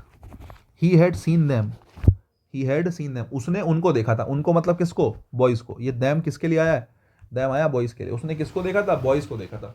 The teacher punish the boys, teacher ने बॉयज़ को पनिश करा और उन लड़कों को पनिश करा जिनको उसने देखा था. उनको उसने मतलब ही ने देखा था. तो दैम जो है बॉयज़ के लिए आया है. अब समस्या ये पड़ गई, अगर तुम समझदार हो तो बच्चे ये वाले सेंटेंस की फैमिली बिल्कुल कंप्लीट है. ये वाले सेंटेंस की फैमिली बिल्कुल कंप्लीट है. The teacher punish the boys बिल्कुल कंप्लीट. दूसरा, he had seen them there बिल्कुल complete. He had seen them there बिल्कुल कंप्लीट. क्यों, सब्जेक्ट है, वर्ब है, ऑब्जेक्ट है. सब्जेक्ट है, वर्ब है, ऑब्जेक्ट है, सब कुछ तो है. दो सेंटेंस को जोड़ने के लिए केवल क्या चाहिए, कंजक्शन चाहिए. दो सेंटेंस को जोड़ने के लिए केवल कंजक्शन चाहिए. लेकिन हुम लिखा है. हुम क्या होता है, relative pronoun. Relative pronoun conjunction plus subject या ऑब्जेक्ट बनता है. कहने का मतलब है पूरे सेंटेंस में केवल कंजक्शन की आवश्यकता है, जबकि आपने लिख रखा है हुम रिलेटिव प्रोनाउन. कंजक्शन चाहिए, कंजक्शन के बदले प्रोनाउन लिख रखा है. सेंटेंस में गलती है. सेंटेंस को ठीक करने के दो तरीके हैं. या तो इस रिलेटिव प्रोनाउन को यहां से हटा दिया जाए और इसके बदले कोई कंजक्शन लगा दिया जाए. जैसे the teacher punish the boys, है ना, and he had seen them there. ठीक है, एंड वगैरह कुछ लगा दो कंजक्शन के रूप में, हालांकि मीनिंग उसका बदल जाएगा, खराब हो जाएगा. तो बेहतर तरीका है कि हुम को यहीं रखो, क्योंकि बात किसकी चल रही है. हुम किसके लिए है, बॉयज़ के लिए. हुम किसके लिए है, बॉयज़ के लिए. हुम क्या क्या बन सकता है, दो काम कर सकता है, कंजक्शन प्लस ऑब्जेक्ट बन सकता है. तो एक काम ना करें, ये जो ऑब्जेक्ट तुमने एक्स्ट्रा ले रखा है, दैम किसके लिए आया है, बॉयज़ के लिए आया है, और हुम भी किसके लिए आया है, बॉयज़ के लिए आया है. तुम दोनों में से एक चीज़ हटा दो. माना तुमने हुम हटा दिया, बोले सर दैम आया किसके लिए, बॉयज़ के लिए, जिनको उसने देखा था. और रिलेटिव प्रोनाउन किसके लिए आता है, अपने एंटीसीडेंट के लिए. हुम और देम दोनों बॉयज़ के लिए आए हैं. दोनों किसके लिए आए हैं, बॉयज़ के लिए आए हैं. ये भी ऑब्जेक्ट है, और रिलेटिव प्रोनाउन में तो ऑब्जेक्ट होता ही है. लेकिन तुम सोच के देखो, तुम चाहकर भी हुम को नहीं काट सकते यार. तुम अगर हुम को काट दोगे तो तुम ये एक बात तो कर दोगे कि ऑब्जेक्ट कट गया, लेकिन दो सेंटेंस को जोड़ने के लिए कंजक्शन भी तो चाहिए था. आपके पास दो सेंटेंस हैं, दोनों सेंटेंस को जोड़ने के लिए कंजक्शन भी चाहिए. अगर तुमने हुम हटा दिया तो ये सेंटेंस बैलेंस्ड हो जाएगा, ये सेंटेंस बैलेंस्ड हो जाएगा. लेकिन बीच में कंजक्शन कहां से लाओगे, हुम चला गया तो कंजक्शन भी चला गया. इसीलिए तुम चाहकर भी हुम को नहीं हटा सकते. तुम यहां से दैम को हटा दो. जैसी तुम दैम को हटा दोगे तो तुम्हारे पास एक ऑब्जेक्ट मिसिंग हो जाएगा. तो कंजक्शन का काम कर लेगा हुम, और साथ में ऑब्जेक्ट का काम कर लेगा. और ऑब्जेक्ट के रूप में किससे बात करेगा, बॉयज से. दैम भी तो किससे ही बात कर रहा था, दैम भी तो किसके लिए आया था, बॉयज के लिए आया था. तो यहाँ पर एक ऑब्जेक्ट एक्स्ट्रा दे रखा है सेंटेंस में, और उस ऑब्जेक्ट की सेंटेंस में कोई ज़रूरत नहीं है. एग्जैक्ट या राइट सेंटेंस ऐसे होगा, the teacher punish the boys whom he had seen there. whom he had seen there. Them की ज़रूरत ही नहीं है, क्योंकि दैम के बदले whom आ गया है. whom जो है बॉयज़ के लिए ही आया है, तो दैम अलग से मेंशन करने की ज़रूरत नहीं है. मुझे लगता है बारीकी समझ पाए होंगे. नेक्स्ट देखो सेंटेंस, द डॉक्टर हु या whom you were talking to is coming today. अब देखो समझदार को इशारा काफ़ी, मैं आपको बता देता हूँ. द डॉक्टर सब्जेक्ट है, और इज़ कमिंग टुडे ये आपका उसका हिस्सा है बचा हुआ. ठीक है, the doctor is coming today ये आपका सेंटेंस है. कमिंग इंट्रांजिटिव वर्ब है ना. डॉक्टर कमिंग जो है इंट्रांजिटिव वर्ब है, तो ये ऑब्जेक्ट एक्सपेक्ट करेगी नहीं, ध्यान रखना. कमिंग कैसी वर्ब है, इंट्रांजिटिव वर्ब है, तो इसको ऑब्जेक्ट नहीं चाहिए होगा. ठीक है, एक सेंटेंस है यू वर टॉकिंग टू, एक सेंटेंस है यू वर टॉकिंग टू. अच्छा, दो सेंटेंस हो गए. यू वर टॉकिंग टू एक सेंटेंस हो गया, एक मैंने ब्रैकेट में बंद कर दिया है. दो सेंटेंस को जोड़ने के लिए कंजक्शन चाहिए, और साथ में ये रिलेटिव प्रोनाउन आया ना, तो ये या तो कंजक्शन बनता है या फिर सब्जेक्ट या कंजक्शन के साथ में सब्जेक्ट या ऑब्जेक्ट बनता है।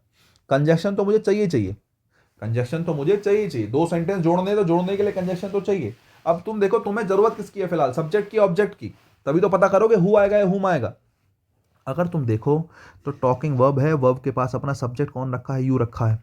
और टॉकिंग वैसे इंट्रांजिटिव वर्ब होती है, आई एम टॉकिंग में बात कर रहा हूँ, मैं क्या बात कर रहा हूँ, ठीक है, तो वो तो टॉपिक हो जाएगा, ऑन दिस टॉपिक या ऑन दैट टॉपिक, वो तो छोड़ो। लेकिन यहाँ पर टॉक के साथ टू लिखा है, टू क्या है, प्रपोजिशन।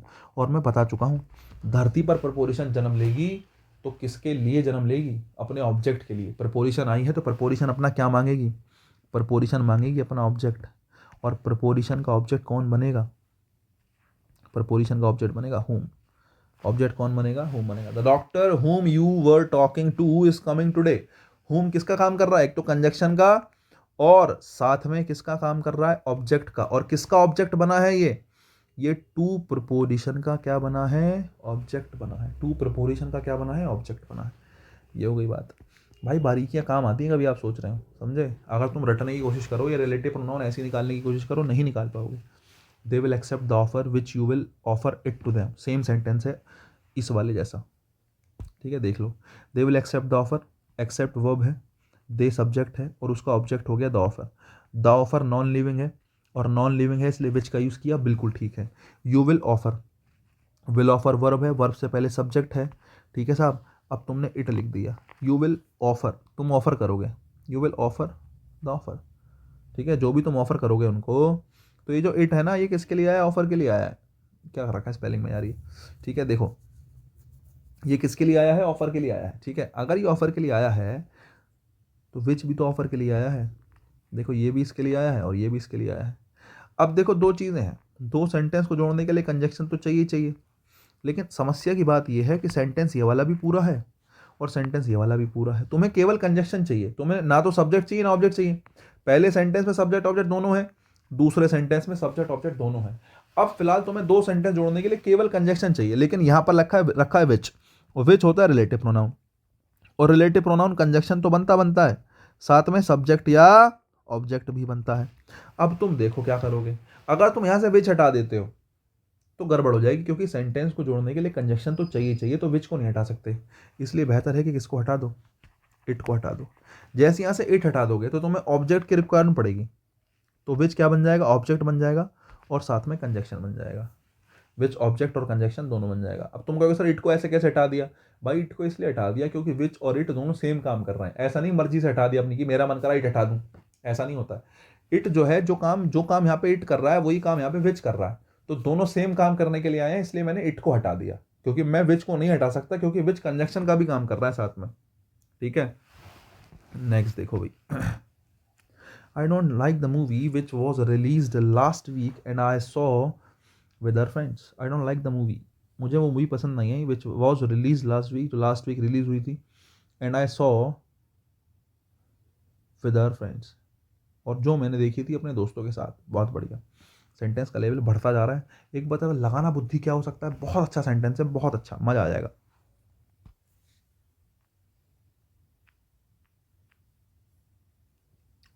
देखो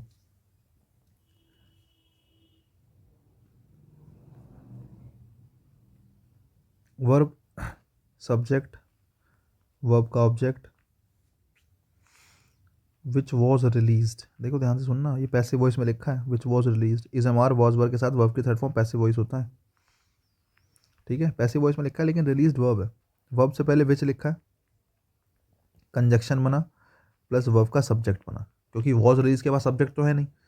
रिलीज हुआ तो मूवी थी, तो वास्तव में रिलीज का सब्जेक्ट तो मूवी होना चाहिए, लेकिन मूवी को दो जगह तो लिख नहीं सकते, इसलिए हमने रिलेटिव प्रोनाउन लगाया। तो विच जो बेसिकली है यहाँ पे कंजक्शन प्लस सब्जेक्ट बना है, और विच किसके लिए आया, मूवी के लिए। तो विच वॉज रिलीज्ड, जो रिलीज हुई थी, मतलब क्या रिलीज हुआ था, मूवी रिलीज हुई थी, तो आप कहना चाह रहे हो the movie was released last week.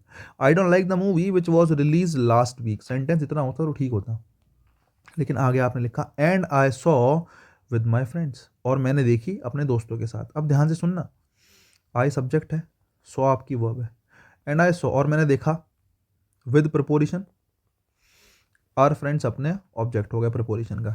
बात यह है कि आई सॉ मैंने देखा, लेकिन मैंने क्या देखा, I saw the movie, I saw the movie. यहाँ पर मूवी किसका काम कर रही है, ऑब्जेक्ट का, लेकिन आपने लिखा नहीं। क्यों नहीं लिखा? क्योंकि आपने मूवी के लिए क्या लगा रखा है, मूवी के लिए रिलेटिव प्रोनाउन लगा रखा है पहले से ही। 100 का जो ऑब्जेक्ट है वो रिलेटिव प्रोनाउन आपने लगा रखा है। बोले सर इसलिए मुझे मूवी लिखने की दोबारा ज़रूरत नहीं है, क्योंकि मैंने रिलेटिव प्रोनाउन का यूज़ कर ही रखा है, कोई दिक्कत की बात ही नहीं है। बच्चे समस्या एक है, रिलेटिव प्रोनाउन तो तुमने लगा रखा है, मूवी को दोबारा लिखने की भी ज़रूरत नहीं है। लेकिन समस्या ये है, यहाँ पर जो विच लिखा है ये सब्जेक्टिव केस में है।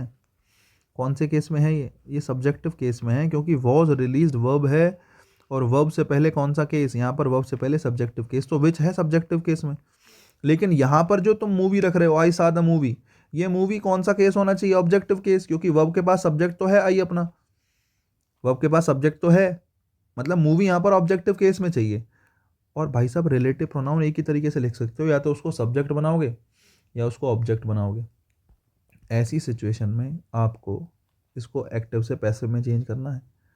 एक्टिव से किस में चेंज करना है, पैसिव में। आप इसको लिखोगे एंड वॉज सीन बाय मी, आई 100 को काट के लिखना है, वो एंड वॉज सीन बाय मी। अब देखो ध्यान से सुनो, वॉज सीन आपके पास है, बाय मी आपके पास है। आप कहोगे सर वर्ब के पास ऑब्जेक्ट तो है ही नहीं। अरे सेंटेंस पैसिव वॉइस में लिखा है, और पैसिव वॉइस में वर्ब के पास ऑब्जेक्ट नहीं होता, क्योंकि वो सब्जेक्ट बन जाता है। अब तुम कहोगे सर फिर सब्जेक्ट कहाँ है? अरे सब्जेक्ट ना हो क्या ही फर्क पड़ता है, क्योंकि सब्जेक्ट के रूप में तो कौन रखा है, रिलेटिव प्रोनाउन है तो सही, यहाँ पर सब्जेक्ट नहीं है। नहीं है कोई बात नहीं, मैंने लिखा इसलिए कि सब्जेक्ट की जरूरत ना पड़े। सब्जेक्ट नहीं है तो सब्जेक्ट कौन बनेगा, विच बनेगा। अब देखो ये सेंटेंस ऐसे बनेगा, we don't like the movie, हमें मूवी पसंद नहीं आई, which was seen by me with our friends. इसको छोड़ दो, अगर तुम्हें कंफ्यूजन हो रहा है 1 मिनट के, इसको छोड़ दो। विच वॉज सीन बाय मी, तो वॉज सीन वर्ब हो गई, और इस वॉज सीन का सब्जेक्ट कौन हो गया, विच हो गया, विच वॉज सीन बाय मी। एक बात। दूसरी बात, अगर इस सेंटेंस को छोड़ दो, सेंटेंस इतना लिख लो, तो I don't like the movie which was released last week. देखो दोनों सेंटेंस के साथ ये परफेक्ट बैठ गया, इसलिए बाद वाले सेंटेंस का एक्टिव से क्या बनाया गया है, बाद वाले सेंटेंस का एक्टिव से पैसिव बनाया गया है। इतनी सी बात है। They will help the people whom you met there and gave some money. अब देखो फिर वही चीज़ है, द पीपल ऑब्जेक्ट है, हेल्प वर्ब है, और दे सब्जेक्ट है। यू मेट में मेट वर्ब है, यू सब्जेक्ट है, और मेट का ऑब्जेक्ट कौन बनेगा, हुम बनेगा। तो हुम यहाँ पर ऑब्जेक्टिव केस में आया है, कंजक्शन तो है ही, प्लस कौन से केस में है, objective. And gave some money, अब गेव वर्ब है, गेव क्या है, वर्ब है, और वर्ब का ऑब्जेक्ट क्या है, सम मनी है। लेकिन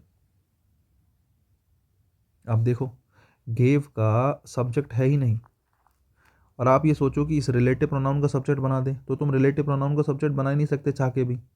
कैसे बना दोगे बताओ?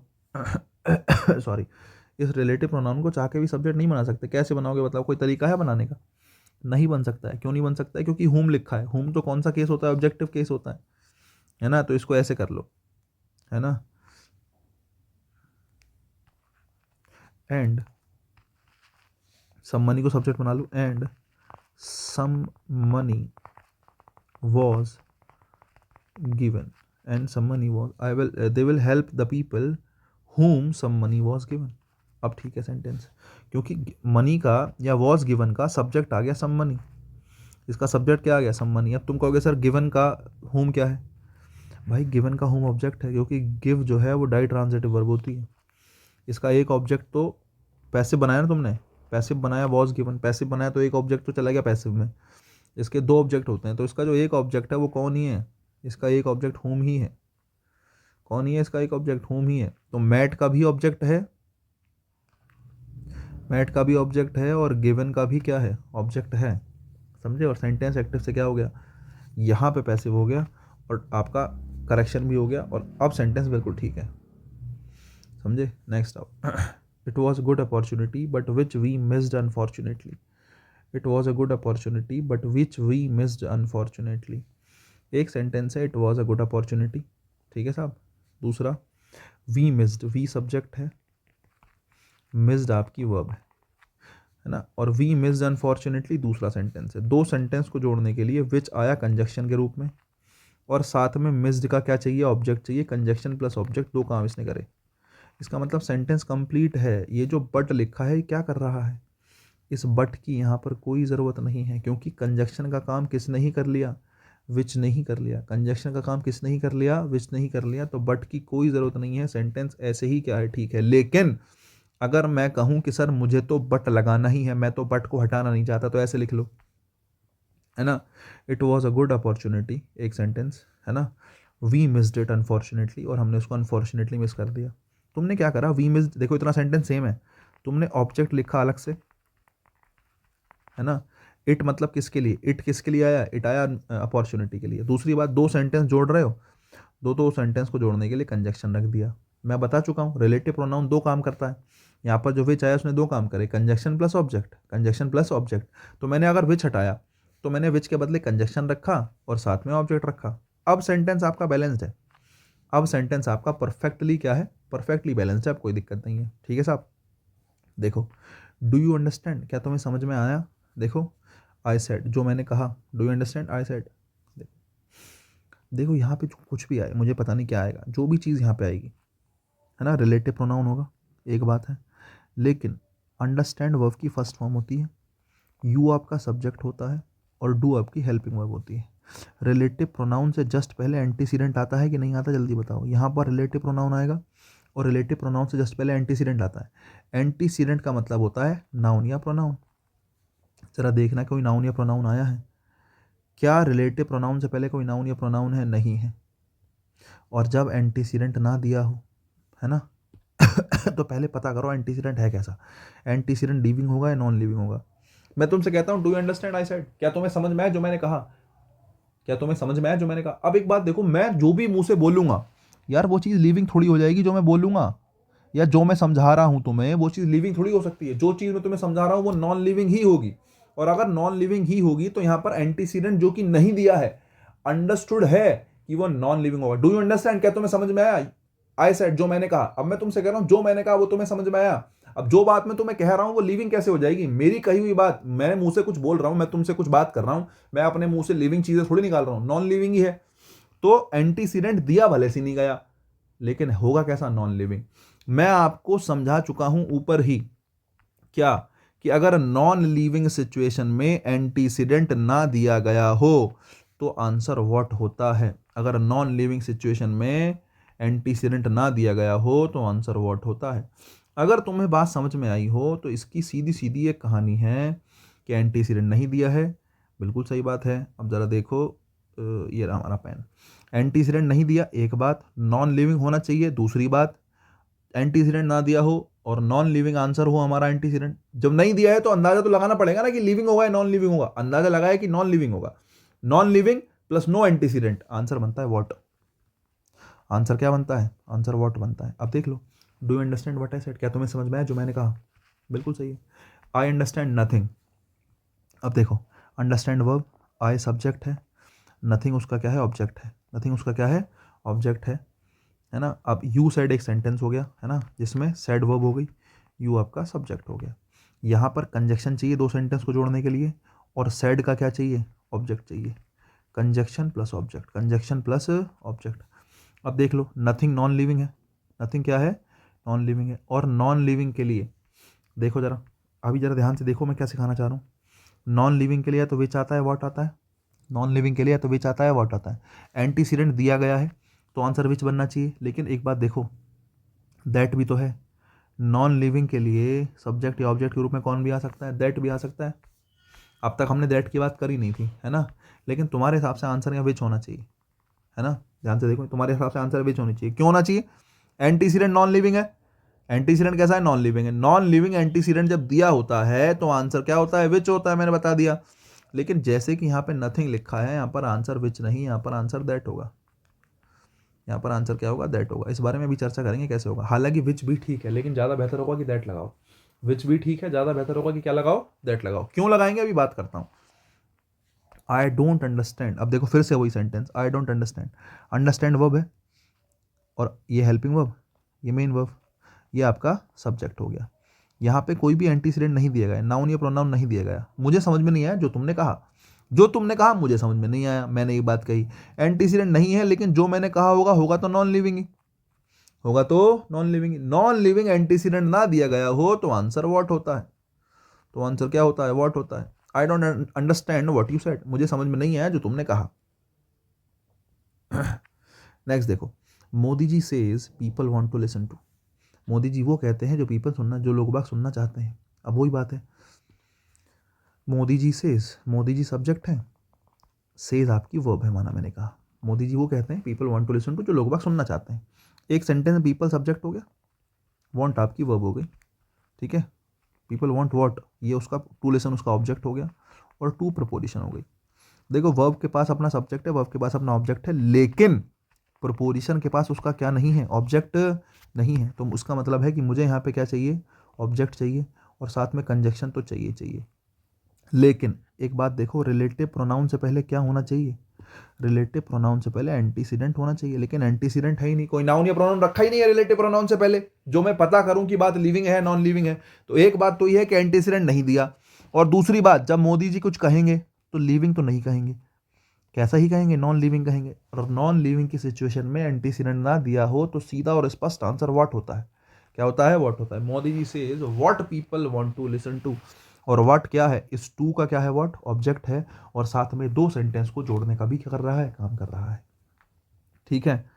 बहुत बढ़िया, ये हो गई कहानी आपकी थोड़ी सी किसकी, थोड़ी सी हमारी व्हाट की, और बेसिकली विच की, और हु की, और हुम की, ठीक है। मैं सोच रहा था क्लास पूरी हो जाएगी, काम हमारा हो जाएगा, लेकिन मुझे लगा था ऐसा हो जाएगा, लेकिन हो नहीं पाया। कुछ चीज़ें बची हैं, ज़्यादा नहीं तो, ठीक है। जैसे हुस भी कई बार आ जाता है, विच भी कई बार आ जाता है, इन दोनों में डिफरेंस देखना है। कुछ ऐसे स्पेसिफिक पेयर्स हैं जिनके साथ केवल दैट का यूज़ होता है, वो देखना है। ऑल का प्रयोग कहाँ कहाँ हो सकता है, ये देखना है ना। ये थोड़ी सी बात देखनी है। उसके बाद मुझे बस हाँ इतना ये देखना है, एंड इन थोड़ा सा इनमें फ़र्क देखना है कि who, whoever, whichever, whatever, इनमें क्या फ़र्क है, ठीक है। ध्यान से देखो। बाकी बाकी थोड़ा बट के बारे में बता रखा है लास्ट में, मुझे लगता है ना। किसके बारे में बता रखा है, हाँ बट के बारे में बता रखा है कि बट अगर रिलेटिव प्रोनाउन बने तो क्या होगा। और एक लास्ट में सिचुएशन है कि वर्ब की एनजी फॉर्म से पहले एडजेक्टिव के रूप में बेसिकली प्रोनाउन होता है, ना कि हमारे ऑब्जेक्ट के रूप में। ये हालांकि तुम्हें लैंग्वेज बड़ी मुश्किल लग रही होगी समझने में कि पता नहीं क्या क्या बोल रहे हैं, लेकिन मैं समझाऊंगा तो समझ में आएगा, टेंशन ना लो। बाकी ये दोनों पॉइंट तो मैंने करा दिए नीचे के, एक दो, हाँ तीन चार पांच बातें हैं यार जो छूट जो रह गई हैं, मुझे लगता है कल की क्लास में पूरा कर लेंगे, अगली क्लास में। और टाइम बचेगा तो वहीं से स्टार्ट करेंगे एक्सरसाइज, वरना अगली क्लास में एक्सरसाइज सॉल्व करेंगे। चलो आज के लिए इतना रखते हैं, बाकी काम कल करेंगे। सभी को गुड नाइट।